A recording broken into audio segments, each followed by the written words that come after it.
Now I have a little bit of a situation. I now have the scales, the guard, and the blade finished, or at least finished enough that I could potentially go ahead and glue up. However, this knife is supposed to be blacked out. I don't want to have this bright copper guard, so I need to apply some liver of sulfur to it. I know that it will turn the copper black, but I do not know how it will affect the stabilized wood or the steel, so I'm going to use a couple test pieces and just see what effect it has on them. If it has a negative effect on the wood or the steel, I will have to have this entire guard blacked out before I glue up the handle, which means that I will have to shape them separately and heirloom fit it. And that is something that I particularly do not want to have to do because it is going to be a huge pain in the ass. I would much rather glue the whole thing up, shape it all together on the grinder, sand it all smooth, and then apply the liver of sulfur, which would be much, much easier and much, much harder to screw up. I've already had a lot of screw ups on this knife, so I don't need to make things any more complicated than they already are. So with that, let's go ahead and grab some test pieces and see what this stuff does to it. And this is what I'm using, liver of sulfur extended life gel. I have no idea what that means, but apparently you're supposed to shake it up real good and mix it with some water before you apply it to the copper or whatever you're going to be using on it. So I have here a knife blade that I made and I never finished, and one of the handle scales. I'm just going to test it on the corner here because I'm going to be grinding that off to shape the handle anyway. Let's see how it does. This smells like if you leave a protein shaker in your hot car for a week and then you open it up. Absolutely horrific.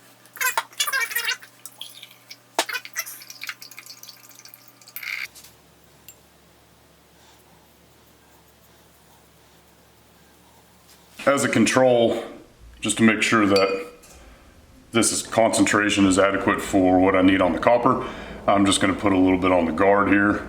If it turns it black, I can buff it off later. Definitely turns the guard black. It hasn't done anything to the steel, and it doesn't appear to have done anything to the wood either. All right, I'm gonna let it hang out for a few minutes just to make sure that it doesn't just take time for it to show up, and we'll move on from there. So you can see on the blade there, it has some little spots that looks like rust developing. But I don't actually believe that that is from the liver of sulfur. I believe it's just from letting water sit on it for about 10-15 minutes. So even if it is from the liver of sulfur, it takes several minutes for it to set in. So I should be able to wipe it off of the blade before that happens. So we're good there. The wood, it has a little bit of discoloration and raised grain from being wet, but other than that, there are no issues with it. So, however, the guard is not quite as black as I would like for it to be.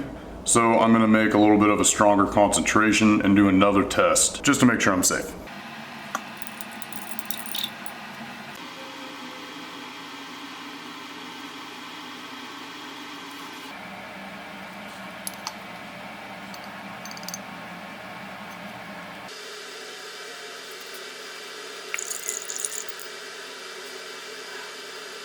So I got really lucky on this one, y'all. I'm gonna go ahead and glue up the handle.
So it is the next day, and unfortunately I've hit a pretty bad setback. I was working out this morning doing a kettlebell circuit deal in my backyard, and it's well over 100 degrees right now, and I was outside in the direct sunlight. And I had an episode which appears to have been from a severe dehydration and hyperthermia. So my muscles are all cramping, and I have a really bad headache. I feel like I'm gonna throw up anytime I drink water. So I don't think I'm gonna be doing anything else for probably a couple of days. Sorry I had to cut it short. I hope y'all enjoyed the episode. It will be continued on the next one. So if you enjoyed what you saw today, don't forget to comment, like, subscribe, and hit the notifications bell so you can see when the next video comes out. And until then, y'all stay safe in the heat and have a good one.